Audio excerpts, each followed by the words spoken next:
Are you guys ready to? So is Yep. everyone logged in on this? Okay. Okay, then the way the game works is, well, this game is to kind of get us starting to think about our topic, which is companies leaving the United States and bringing a lot of jobs with them out of the United States. And so this game will kind of get us started to think about it. It's going to put a question up on the screen, and you have about 10 seconds to answer it, and the faster you answer it, the more points you'll get if you get it right. And so it'll keep track of points and everything, so we'll see who wins the game.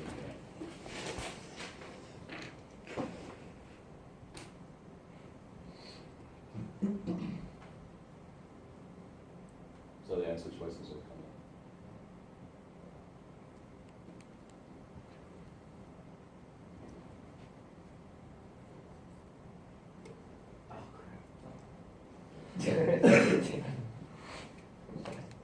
Pumpkins winning.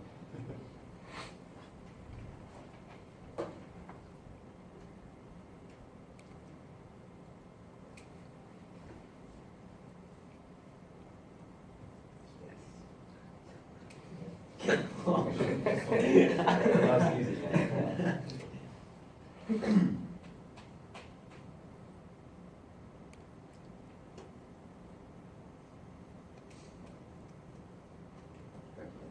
Dang, I was gonna say I answered too quick. Shit,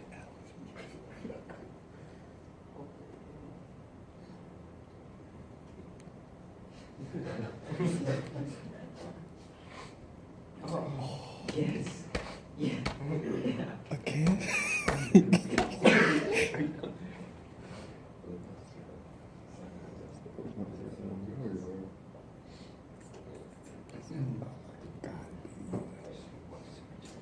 What? You got that? Everyone got it wrong. Yes. Oh. I'm already here. Will. Come on now. Let's go. Come on. Trick question. Trick question. Yeah, right. Oh, what is a trick Brother. question? Sorry. Who is it? Oh, is it Germany? Germany. United Kingdom. Who? Where is United Kingdom? You said Vermont. This is the best of a lifetime. Oh, that's gotta be Germany.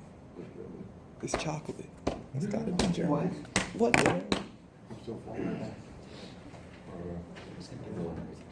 Oh, no. Y'all know this shit. Sweden. That's a Sweden. That gotta be. But I guess Germany every other time. Dude, I just went from first to 10th. Alright, so now to the actual presentation. Our presentation is all about bringing jobs and companies back to the US. So the problem is that American companies, factories, and manufacturing jobs have been leaving the United States over the past 40, 50 years. The landscape of the United States is not as attractive to companies as other foreign nations, and if you can look at the graph, you can see since 1960 it's gone down tremendously. Manufacturing jobs have been replaced by service jobs that pay just as poorly. Undereducated workers are unfit for whatever manufacturing jobs are coming back to the United States.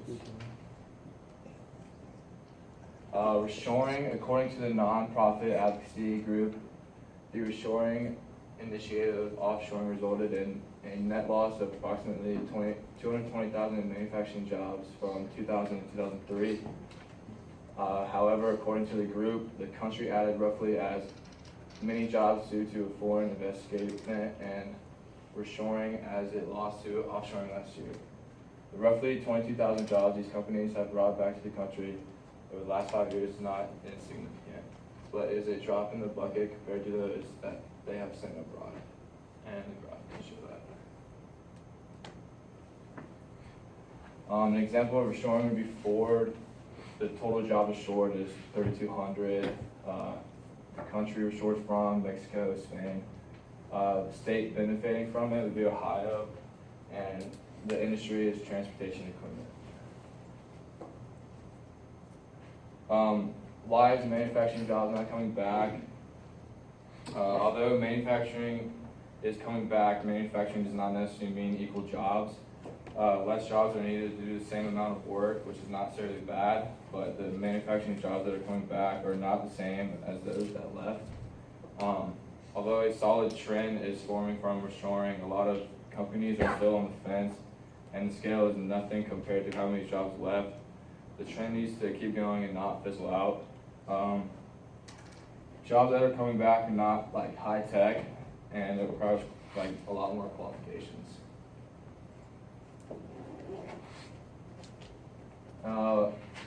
Jobs are coming back, but people are not trained to take those jobs. People who benefit are not working class because they don't always qualify.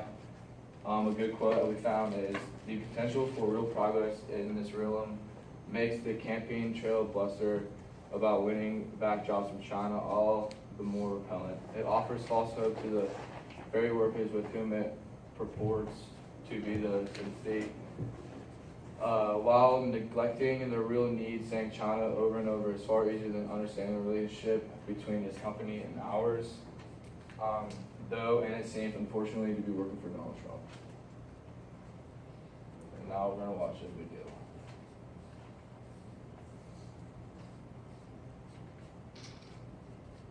Gotcha.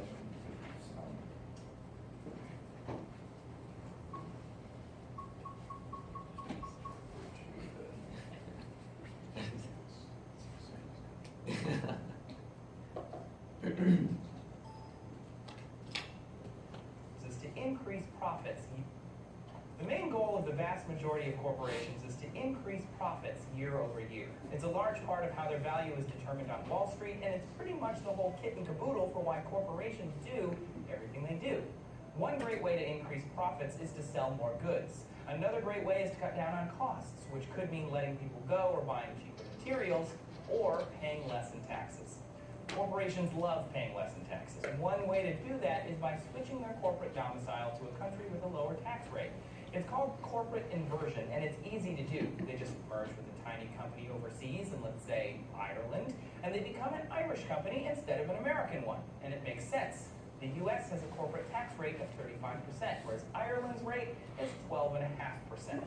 The company increases profits without having to lay anybody off or sacrifice the quality of their products or change pretty much anything else about their business. Tyco International and Sara Lee have already done this. It's a win-win for everybody except the American public. They lose the tax revenue. This has a lot of people up in arms, and justifiably so. There are congressmen calling corporate inversions unpatriotic. There are other people urging the U.S. to lower their tax rate to encourage companies to stay. Others want foreign nations to step up and block the mergers. There is even a bill in the House of Representatives designed to regulate when companies can and cannot change their corporate domicile.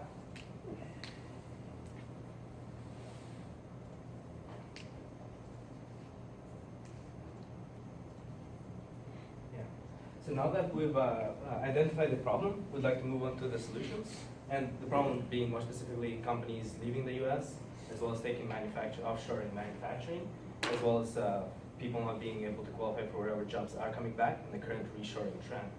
So the goals we'd like to achieve through our proposal is improve the economy by boosting innovations, by bringing manufacturing back to the United States, drawing in investments again from those companies coming back, and creating more jobs. We'd also like, another goal we have is to make the lives of the working class better by, again, providing those jobs and, and helping people qualify for them. So our solution, more generally, consists of two parts. First is to incentivize companies to come back, bring manufacture back on reshore. And the second portion is to educate the workers in order to be able to take those jobs. So our specific policy proposals is to first reduce the corporate tax rate from 35 to 30%. Secondly, we provide specific tax breaks to specific companies that are bringing manufacturing back to the United States, as well as investing in various infrastructure improvements to make US more appealing as a place to manufacture products. And lastly, we'd invest in the education system in order to help the working class be more qualified to get these jobs. Now, why isn't lowering corporate tax an end-all solution? As we've seen Donald Trump, he proposes cutting the corporate tax rate from 35 all the way to 15%, and we don't believe that's a good solution. First of all, such a big tax cut would cut a lot into our federal tax revenue. So as we can see from this graph right now, corporate tax rate is the third largest portion of our tax revenue, and making such a big cut into it, especially if the results are not guaranteed, would be a dangerous thing, especially given our current national debt. And secondly, tax rate is not the only corporate tax rates are not the only factor when you're considering bringing companies back. As we've seen in examples like in countries like Ireland or Great Britain, they have both greatly reduced their tax rate over the recent years. Ireland, more specifically, is now at 12.5%, and they've seen great improvements to their economy, which shows this could potentially work. However, there's always more to the problem. In this case, Ireland had many other reforms that happened at the same time, which basically means that a tax cut in the United States by itself is not necessarily going to cause the same results as it did for Ireland. And additionally, cutting a corporate tax rate by a significant margin is not entirely necessary. As Donald Trump states that China is currently taking lots of jobs away from us, literally sucking jobs away. That is not true. As we've seen with reshoring, companies are slowly trying to come back. And we're not trying to reverse the trend. We just need to solidify it and make sure it continues going. And because of that, we believe a 5% reduction is a more reasonable tax cut. Now, the second portion of our incentives is specific tax breaks. So these are processed case by case. So with given companies, if they're coming back and starting manufacturing here, we'll give them specific tax breaks. So the reason we have this is because tax breaks are more efficient. So we directly provide breaks for companies that are in fact bringing manufacturing back. But the reason we're not getting rid of overall corporate tax cuts is because those we can't process again all the companies bringing manufacturing back, and that would be a more general incentive. And Ford, again, Ford, we've discussed before, they got a pretty large amount of state corporate tax breaks in order to bring manufacturing back, and they've created 3,200 new jobs. And as we've seen in other countries such as Israel and South Korea, they provided different also forms of tax breaks, similar or tax holidays, and that worked for them. Again, those solutions like tax holidays are a bit extreme for us, but we believe tax breaks are more reasonable. Now, our other incentives include improvements to the infrastructure to make the U.S. more appealing to manufacturing companies. So first is our current energy grid is very obsolete. It's prone to blackouts.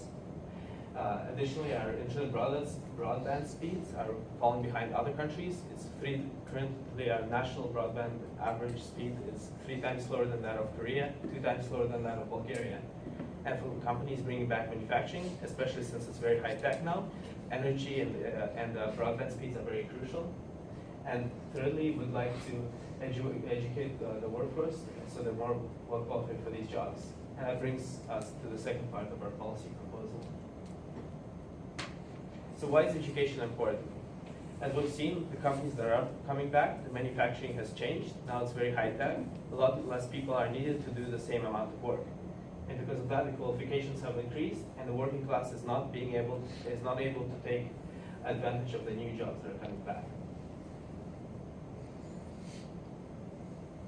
How we'd like to do this is by first investing in public education, such as colleges, creating 3-year STEM degrees in community colleges, as well as apprenticeship and training programs.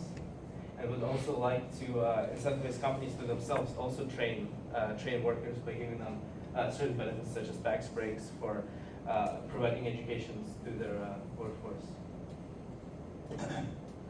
So now, we'd like to talk with the class. From here over, you guys are gonna be the government. From here to here, you guys are gonna be a bunch of CEOs who have already left the United States. And from here over, you guys are gonna be the working class. And we'd like you to discuss in your groups, each question that is assigned to each group, and then we'll come back and talk about it as a class. Go. What you want? You a CEO? We CEO. What CEO? So, would these incentives be enough? No, definitely You said you don't? I'd say probably not. Yeah. Just because like we're already over there, so I mean maybe we won't bring like our company back. Maybe some things will start bringing back, but we wouldn't be headquarters in the U.S. I'll agree with that. Only cut the tax rate to 30%, and in other countries like Europe, it's still a lot lower, yeah. So what are the other incentives? Just like I think More tax Yeah, but like, but if they like give us more tax breaks so it's lower, the taxes we're paying there, that'd be better. I don't know. They were a little bit big. no incentives. It's like, well, you already have incentives. Well, then we can say like we're already in Korea. They're already giving us tax breaks. Yeah, so we're legally. Alright, we'll give you guys another 30 seconds to kind of wrap it up and come together. It's like maybe we'll like bring some jobs back. But We're like saying, not the whole company. are we saying no? Basically, Yeah, it's like like we're not gonna move like the whole company, but we might bring back like some jobs, you know. Reshore just a little bit.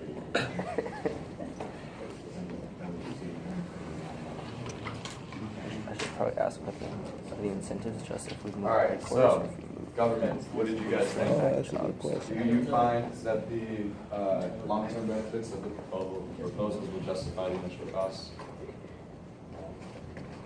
We said yes, because even the lower tax, you're bringing in more companies, and therefore you tax on more companies, so like balance that out, and increase sustainability as a whole. CEOs, would these be enough to bring you guys back? I guess we have a question first. For the incentives, does it only apply if we bring the entire company back, or does it apply if we just like bring jobs back? Yeah, no, well, tax breaks concern specific like manufacturing projects, so you don't have to move your corporate headquarters, but if you start manufacturing projects, we'll provide tax breaks. But the corporate tax is obviously in general. Okay, so yeah, so we were basically saying that, you know, we would bring back some jobs, but for sure we wouldn't move our entire company because, yeah, you're only gonna, like, you're gonna lower it by 5%, but if we're in Ireland and we're already at 12.5%, Yeah. that's such a big difference, we're not gonna move our entire Okay. company. And now, working class, how would this affect your guys' way of life and your standard of living? We'd be pretty happy with this. Better education, more and better jobs. Alright, But we're assuming that the money we're making by getting more jobs will be greater than the money we would have been getting had been tax had been corporate tax not. okay, okay. Well, Yeah, okay, so that was a good discussion, and yeah, just to conclude again, our what we like to achieve is to, again, help ensure the trend of reshoring is stabilized and train people, the working class, or to be able to take these new, different, more highly advanced manufacturing jobs back. And yeah, right, thank you. One question. Yeah, of course. Would you be willing to streamline the citizenship and naturalization processes? Because if you're bringing jobs, people from other countries are also going to want to come and be EU citizens. Would you be willing to do that, or is that also creating jobs for Americans? H1B, right? Yeah. So, well, our target audience was, in fact, the working class of American citizens. So that's why our policy proposals did not include immigration. But if we find that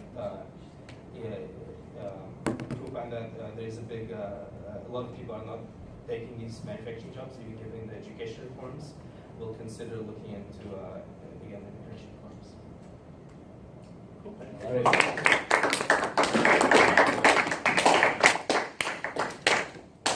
So we have about 5 minutes if the second group wants to go ahead and start getting set up there. I have some old quizzes on the back side.